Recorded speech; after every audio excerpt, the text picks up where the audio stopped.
नमस्कार दोस्तों, आप देख रहे हैं एएस अकेडमी और मैं हूं अरविंद। दोस्तों, हम आपके लिए फिर से लेकर आ गए हैं सीटेट के लिए मैथ्स का प्रैक्टिस सेट थर्ड। दोस्तों, मैं सीटेट के लिए मैथ्स के प्रैक्टिस सेट्स कंटिन्यू करा रहा हूं। तो दोस्तों, मैं 2 प्रैक्टिस सेट्स आपके लिए अपलोड कर चुका हूं। यदि वो आपने नहीं देखे हैं तो इस वीडियो के डिस्क्रिप्शन में मैंने वहां पर लिंक दे दिया, तो वहां से आप उसको देख सकते हैं। और दोस्तों, सीटेट के एग्जाम के लेवल से ही मैं क्वेश्चंस आपके लिए करा रहा हूं और ऐसे क्वेश्चंस करा रहा हूं कि दोस्तों 110% इस प्रकार के क्वेश्चंस आएंगे। यदि आपको लगता है तो आप प्रीवियस ईयर के पेपर भी देख लीजिए कैसे क्वेश्चंस आए, तो आपको आइडिया लग जाएगा।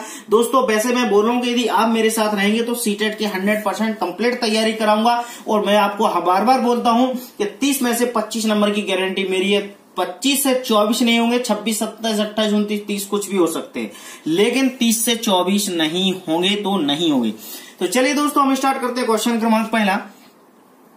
दोस्तों, क्वेश्चन क्रमांक पहला देखिएगा, लिखा है कि किसी संख्या और 7 का योगफल 13 है। मैं आपको हमेशा समझाता हूं कि क्वेश्चन में शॉर्ट ट्रिक और लॉन्ग ट्रिक को भूल जाइए। क्वेश्चन यदि समझ में आ जाए तो शॉर्ट ट्रिक भी काम करेगी और लॉन्ग ट्रिक भी काम करेगी, और यदि क्वेश्चन समझ में नहीं आया तो ना शॉर्ट ट्रिक काम की है ना लॉन्ग ट्रिक काम की है, कोई भी काम की नहीं। तो क्वेश्चन समझना और क्वेश्चन में ही आंसर होता है।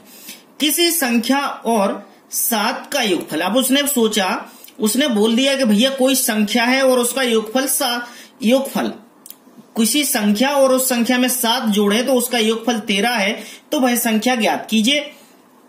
अब आपको वो संख्या तो पता नहीं है, तो उस संख्या को हम मान लेते हैं कि माना वह संख्या x है। ठीक है, वह संख्या यदि मैंने x मान ली तो उसने बोला x में 7 जोड़ दें तो इसका योग कितना हो जाएगा, आपका 13 हो जाएगा। तो x बराबर 7 का ट्रांसफर कर दीजिए तो बराबर मिलेगा 13 माइनस का 7, और 13 में से जब 7 माइनस हो जाएंगे तो मिलेगा आपको 6। तो x बराबर संख्या मानी थी x, तो आपका जो आंसर हो जाएगा दोस्तों, आंसर होगा 6। ठीक है, तो ऑप्शन नंबर ए आंसर आपका सही हो जाएगा। ठीक है दोस्तों, मैं आपको बार बार बोलता हूं, समझ में ना आए तो मुझे कमेंट जरूर करना और मैं पूरी कोशिश करूंगा कि आपको बेहतरीन से बेहतरीन समझाऊं। ठीक है, और दोस्तों ट्रिक के ऊपर मत जाइएगा, क्वेश्चन समझ में आना चाहिए। क्वेश्चन समझ में आ गया तो सारी ट्रिक आपको काम आ जाएंगी और आप ऐसी कई ट्रिक बना सकते हैं। दूसरा क्वेश्चन है दोस्तों, किसी संख्या के 7/8 और उसके दुगने के बीच 72 का अंतर है तो वह संख्या ज्ञात करना है। अब देखना, इन्होंने बोल दिया कि कोई संख्या है। अब वो संख्या कौन सी है, हमने मान लिया x है, वह संख्या x है, और उसने बोला उस संख्या के दुगने, किसी संख्या के 7/8 मतलब जो संख्या है उस संख्या के 7/8 और उसके दुगने के बीच, मतलब वो संख्या x है और उसने बोला उस संख्या के 7/8, तो वो संख्या क्या हो जाएगी, 7/x यानी 7x/8 होगी। और उसके दुगने, तो उसने बोला दुगने के बीच अंतर कितना है, 72 है। क्वेश्चन से ही बन गया। उसने बोला किसी संख्या, मतलब उस संख्या के 7/8 के दुगने के जो अंतर हो रहा है वो कितना हो रहा है, 72 हो रहा है। मतलब वो संख्या तो मान लिया हमने कितनी है, वो संख्या x है। अब जब वो संख्या x है तो उस संख्या के 7/8वां भाग हो गया और उसके दुगने का अंतर 72 है, तो वो संख्या ज्ञात करना है। तो कुछ नहीं करना है, इसके अपॉन में नहीं, कुछ नहीं, मतलब 1, इसका यदि आप एलसीएम ले लोगे तो 8 बनेगा, इसका इसमें मल्टीप्लाई हो जाएगा, तो 8 दूनी 16x माइनस का 7x बराबर में मिलेगा आपको 72। यही होगा, 8 का इधर पे मल्टीप्लाई हो जाएगा, क्रॉस कछु नहीं बटे में तो 1 हो जाएगा, है ना। अब क्या काम करोगे आप, सीधी सी कुछ नहीं करना है, 16 में से 7 चले जाएंगे तो 9x बचेंगे और बराबर में 72 इंटू 8 हो जाएगा। यहीं से काट दो, 9 8 72, और 8 और 8 का मल्टीप्लाई हो जाएगा 64, तो आपको मिल गया 64। x बराबर, तो वह संख्या क्या होगी, 64। ऑप्शन नंबर सी आंसर आपका सही हो जाएगा। ठीक है, चलिए नेक्स्ट क्वेश्चन भी देखते हैं। दोस्तों, क्वेश्चन ध्यान से समझना, क्वेश्चन में ही आंसर रहता है। इस बात को आप यदि क्वेश्चन समझ गए, क्वेश्चन की भाषा समझ गए, तो आपको क्वेश्चन करने में बिल्कुल टाइम ही लगेगा।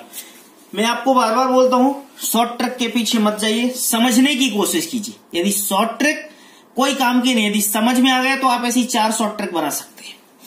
क्वेश्चन बोल रहा है 3 संख्याओं का योग 68 है। अब कोई संख्याएं 3 है जिनका योग 68 है, ध्यान रखना। माना कि एक संख्या 1 है, ये 2 है और ये 3 है। इन 3 संख्याओं का जो योग है उसने बोला 68 है। अब उसने बोला कि पहली तथा दूसरी संख्याओं का अनुपात, इस पहली और इस दूसरी संख्या का अनुपात अनुपात 3 है तथा दूसरी तथा तीसरी संख्याओं का अनुपात, इस दूसरी और इस तीसरी संख्या का जो अनुपात है वो कितना 5:3 है। तो संख्या क्या होगी? तो ध्यान रखना, जब इस प्रकार से आपको कोई क्वेश्चन आ जाए तो आप इसका रेशियो बना लेते हैं, इसका अनुपात कैसे करते हैं। हमेशा इस प्रकार से क्रॉस मल्टीप्लाई कर देते हैं, इस प्रकार से क्रॉस मल्टीप्लाई कर देते हैं, बीच की संख्या का ऊपर नीचे और इस संख्या का इसमें, इस संख्या का इसमें। तो इसका मल्टीप्लाई इसमें करोगे तो बनेगा 10 अनुपात, इसका करोगे तो 15 अनुपात, इसका इसमें करोगे तो 9 अनुपात। अब ये 3 संख्याएं, इन तीनों का योग आपको 68 मिल गया। अब आपको एक बात पता होगी कि जब आपको इस प्रकार से अनुपात रहता है और जब वो योग की बात करते हैं तो आप कैसे लिखते हैं? 10x प्लस का 15x प्लस का 9x बराबर में 68। 10, 15, 25, 25 और 9 34, तो 34x बराबर 68। 34 से कम 34, 34 दूनी 68, तो x बराबर मिल गया आपको 2। अब आपको निकालना क्या है? उसका बीच का अनुपात, बीच की संख्या। तो बीच की संख्या है आपकी 15x, बीच की संख्या क्या 15x, x बराबर मिला 2, तो 15 इंटू 2 बराबर मिल जाएगा आपको 30। तो ऑप्शन नंबर आपका हो जाएगा बी आंसर सही। ठीक है, चलिए नेक्स्ट क्वेश्चन देखते हैं। दोस्तों क्वेश्चंस बहुत अच्छे हैं और क्वेश्चन को ध्यान रखना, जिस दिन सीटेट का पेपर जुलाई में देने जाओगे उस दिन याद रख लेना, आपको 100% क्वेश्चंस इस प्रकार के आएंगे। आप मुझे जरूर याद करेंगे कि यार जो भी पढ़ाया सही पढ़ाया, इससे बाहर पेपर नहीं जाएगा। आप सिर्फ ईमानदारी से इस वीडियो को देखते रहिए, सभी प्रैक्टिस सेट्स को। चलिए नेक्स्ट है, जब किसी संख्या से 32 घटाया जाए। अब उसने बोला है किसी संख्या से 32 घटाया जाता है तब वह घटकर अपनी 60% हो जाती है, तो वह संख्या क्या होगी? अब समझना, उसने बोला कि कोई संख्या है। अब वो संख्या क्या है? मान ले वो संख्या, कोई संख्या है x है, ठीक है। उसने बोला उस संख्या से 32 घटाया जाए, मतलब x में से 32 घटाया जाए तब वह संख्या घटकर उस संख्या का 60% हो जाती, मतलब इस x का 60% हो जाती है, तो वह संख्या क्या है? अब ये इक्वेशन बन गई। और मैं आपको पहले ही समझा चुका कि जब आपको का लगा हो तो हमेशा उसका मतलब मल्टीप्लाई होता है, ठीक है। तो आप इसको सॉल्व करेंगे तो x माइनस 32 बराबर x इंटू 60/100, 0 से 0 कैंसिल, 2 3 6 और 2 5 10। तो x माइनस का 32 बराबर में मिल गया 3x अपॉन में 5, यही मिलेगा 3x अपॉन 5। तो इसको इधर ट्रांसफर कर लोगे तो x माइनस का 3x अपॉन का 5 बराबर मिलेगा आपको 32 बटे में नहीं कुछ नहीं मतलब 1। इसका यदि आप एलसीएम लोगे तो 5 आएगा, 5 आएगा तो ये बन जाएगा आपका, ये इसमें भाग जाएगा तो 5x माइनस का 3x बराबर मिलेगा 32। क्लियर बात? 5x में से 3x चले जाएंगे तो बचेगा 2x बटे में रहेगा 5 बराबर मिलेगा 32। इसका क्या हो जाएगा? इधर पे क्रॉस मल्टीप्लाई हो जाएगा तो बन जाएगा कितना? 2x बराबर में 32 इंटू 5, इससे काट दो तो 16 और x बराबर 16 5 80। तो x बराबर मिल गया आपको वह संख्या 80। तो ऑप्शन नंबर डी आंसर आपका सही हो जाएगा। चलिए आपको बार बार बोलता हूं, कोई डाउट हो तो कमेंट जरूर करना। और दोस्तों वीडियो यदि आपको अच्छे लग रहे हो तो प्लीज वीडियो को शेयर करना बिल्कुल मत भूलना, अधिक से अधिक शेयर करना। चलिए नेक्स्ट क्वेश्चन है, 50 को 2 ऐसे भागों में बांटा जाता है कि इन भागों के व्युत्क्रमों का योग 1/12 है, तो वह भाग क्या है? अब आपको इधर पे भाग बताना है।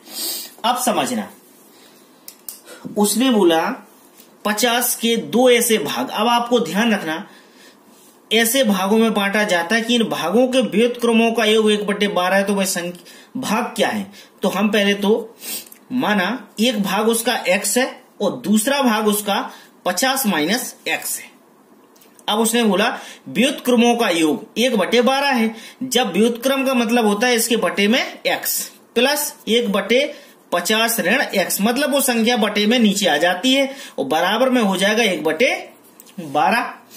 अब इस इक्वेशन को सॉल्व कर दो और कुछ नहीं करना, आपका आंसर आ जाएगा सीधा सीधा। इसका आप एलसीएम ले लो तो एलसीएम आएगा x और 50 माइनस का x, इसका इसमें मल्टीप्लाई हो जाएगा तो बन जाएगा 50 माइनस का x प्लस का ये बन जाएगा आपका कितना दोस्तों x, यही बनेगा।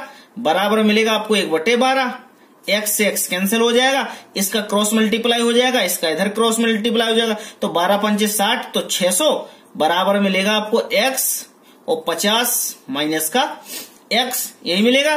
तो 600 बराबर में 50x माइनस का x स्क्वायर, इसको इधर ट्रांसफर कर लीजिए तो मिल जाएगा आपको क्या, x स्क्वायर माइनस का 50x माइनस का 600 बराबर में 0।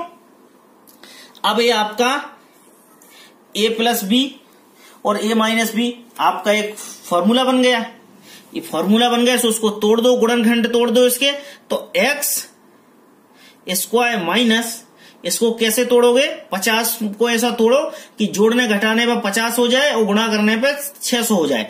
तो माइनस का 30x माइनस का 20x माइनस का 600, इसमें से आप क्या करोगे, इसमें से कॉमन ले लो तो x माइनस का 30 और माइनस का 20 तो x माइनस का 30, ये गुणनखंड सेम आ गए। तो आपको क्या मिला, x माइनस 30 और एक बाहर वाला x माइनस 20, तो x बराबर मिल गया आपको कितना, 30 और 20। तो दो भाग होंगे उसके, कौन से वो भाग होंगे, 20 और 30। तो 20 और 30 ऑप्शन नंबर आपका ए आंसर सही हो जाएगा। ठीक है, तो दोस्तों ये हमने प्रैक्टिस सेट 3 कंप्लीट कर लिया है।